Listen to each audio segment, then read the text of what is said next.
Atores estrangeiros, Cuba, né, desde sempre tendo influência na Venezuela, hoje 20 mil, 25 mil cubanos lá dentro, controlam o sistema de inteligência, controlam as chamadas milícias, que foram sendo construídas pouco a pouco, e ameaçam a segurança daqueles integrantes das Forças Armadas e de suas famílias, não é, que poderiam esboçar algum tipo de reação contra o regime dominante. A fronteira Venezuela e Colômbia é extremamente porosa e com a predominância da guerrilha do ELN aqui nessa região, temos que buscar o quê? Em primeiro lugar, tirar os cubanos daí. Como é que nós vamos tirar os cubanos daí? Eu tive a oportunidade de conversar com o vice-presidente dos Estados Unidos. Falei isso para ele. Cuba recebe 120 mil barris de petróleo por dia da Venezuela. Ela não usa isso aí, ela vende no mercado de spot lá em Roterdã. É o dinheiro que ela tem. Então alguém tem que chegar e dizer quem é alguém. É a potência que tem a primazia. Não é? 2 crises de endividamento nos últimos 10 anos. A crise do subprime de 2008, não é? Quando os títulos imobiliários americanos foram vendidos ao Deus dará. A China é uma grande detentora desses títulos. E o chamado ventre da Europa, que faliu. Grécia, a Itália, a própria Espanha. Não é? E aí a China se integra para valer o comércio mundial. A chegada de 1,4 bilhões de consumidores e de produtos chineses muito mais baratos, não é, daquilo que é produzido nos outros países, desequilibra a visão econômica das pessoas. E aí essa ascensão e os métodos da China despertaram temor nos Estados Unidos. Os Estados Unidos perdeu a prioridade.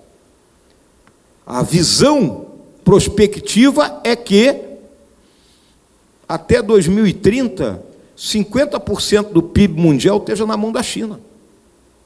Imaginem isso, senhoras e senhores.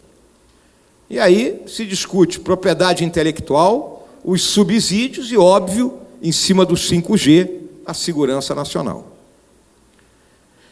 Diante do risco de uma depressão, os bancos centrais lançaram mão de armas não convencionais, compraram dívida e negativaram os juros. E todo mundo continua parado, esperando o que vai acontecer. A China também, para manter a economia girando, ela se endividou. E a China, senhoras e senhores, tem que crescer 7% por ano. Se ela não crescer 7% por ano, ela vai ficar presa de instabilidade social, porque não vai ter emprego e renda para aquela população enorme e não vai ter comida. E aí, em casa que falta pão, a gente sabe o que acontece. As últimas décadas viram o declínio do número de pessoas empregadas na agricultura, na indústria, indo se estabelecer em outros países, as indústrias, no nosso próprio caso, indústrias que saíram daqui e foram para o Paraguai, novos modelos de trabalho baseados em empregos temporários, nós que temos filhos e netos vemos isso, tecnologia dissolvendo as indústrias, estagnação salarial na classe média, não houve aumento salarial e aumento da desigualdade. E aí, esse é o sentimento que vigora na maior parte da população mundial. O medo, a ansiedade e a raiva com o que está acontecendo ao redor da gente. É o mundo em mutação. Na esteira desse ciclo de endividamento, hoje tem 17 trilhões de dólares de dívida no mundo. O mundo está propenso a crises políticas. Lembre aquele traçado de guerras que eu falei. Estamos há 75 anos sem um conflito de grandes proporções. Estamos vivendo uma transição daquele modelo pós-Segunda Guerra para outro ainda desconhecido, que pode levar algumas décadas até ser atingido. Então, senhoras e senhores, esse é o panorama que cerca o nosso Brasil, e é um dos desafios que o governo do presidente Bolsonaro tem que enfrentar. Aí a nossa América do Sul. Sempre olhamos o posicionamento do Brasil, né? O Brasil é a China da América do Sul. Nós somos um gigante perante os nossos vizinhos. Vivemos muito tempo de costas uns para os outros, principalmente com o arco aqui do Caribe e do Pacífico, fruto da Cordilheira dos Andes, da área amazônica. E agora que começamos a despertar para tentar encontrar convergências e buscar uma fortaleza nesse mundo de contradições. Países periféricos, fragilidade dos regimes políticos, insegurança institucional, não é? Isso é normal aqui. Destaco os maiores produtores de droga: Bolívia, Peru e Colômbia na cocaína. E onde vai essa cocaína? Ela vem para dentro do nosso país, parte fica aqui, parte é exportada para a Europa e para Estados Unidos. E muito do que fica aqui é o pior subproduto, que é a cocaína do pobre, que é o crack, que vicia de uma forma intensa e derruba a nossa juventude mais pobre. A questão do Paraguai, como entreposto do armamento que entra para dentro do nosso país, as disputas territoriais que ainda existem, e as senhoras e os senhores sabem muito bem, não é? Entre Venezuela e Guiana, Venezuela, Colômbia, Peru e Equador, que já foram a guerra, Peru, Bolívia e Chile travaram aquela guerra do Pacífico no século XIX, Bolívia perdeu a saída para o mar, a Argentina e Uruguai, o Paraguai. Então, existe uma certa instabilidade aqui no nosso subcontinente. O caso da Venezuela, né? Eu já me referi aqui em outras oportunidades, as senhoras e os senhores têm acompanhado. O caso venezuelano não é um caso para amadores. Venezuela, se um analisa a vida política da Venezuela pós-independência, estuda aquilo, vai ver que grande parte foi sob ditadura. Pouquíssimos períodos de democracia. O último período que tiveram foi entre 58 e 98, termina com a eleição do Hugo Chávez, né?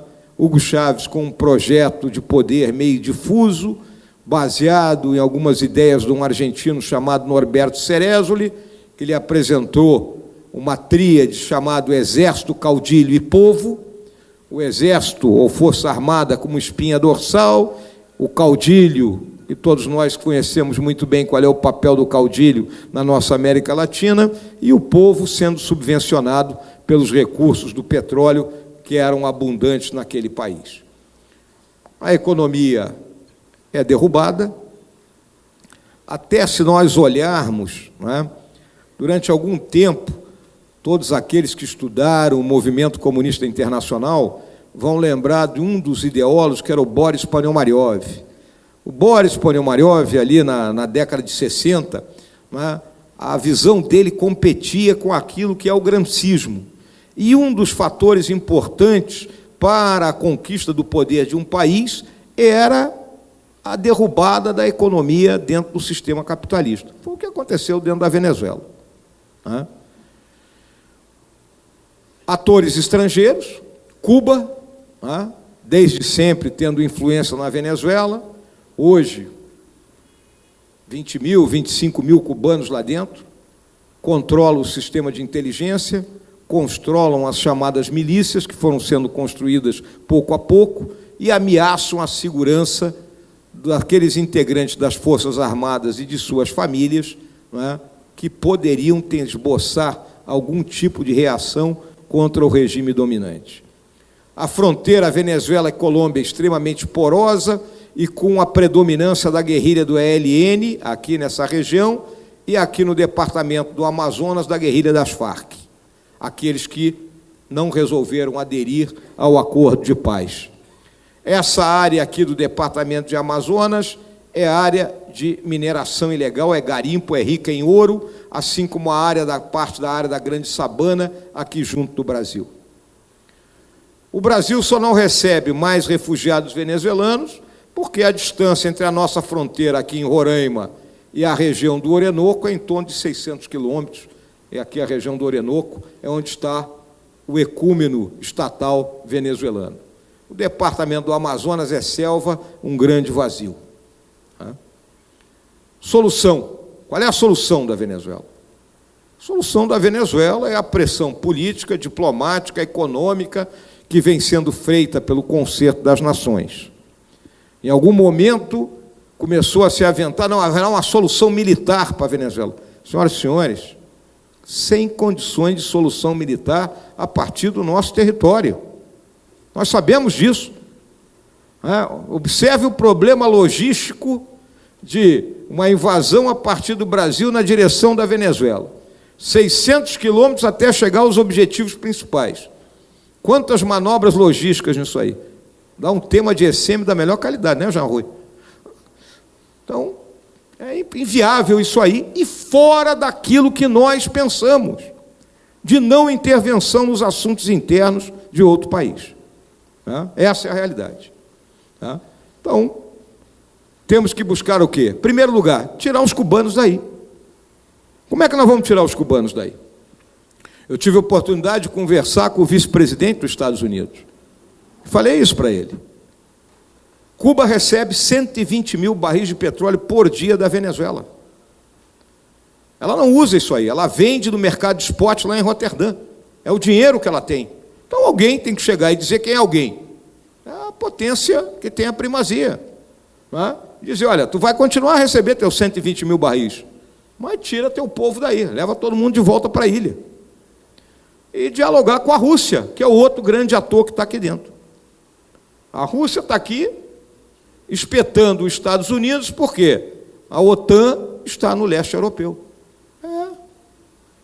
Balanço, a busca do equilíbrio, que nunca sai, da visão europeia de ordem internacional. Então, isso é o que nós estamos vivendo.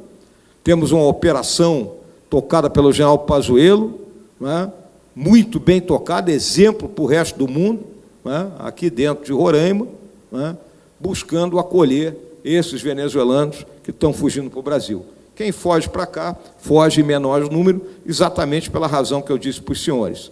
Isso aqui é um vazio demográfico.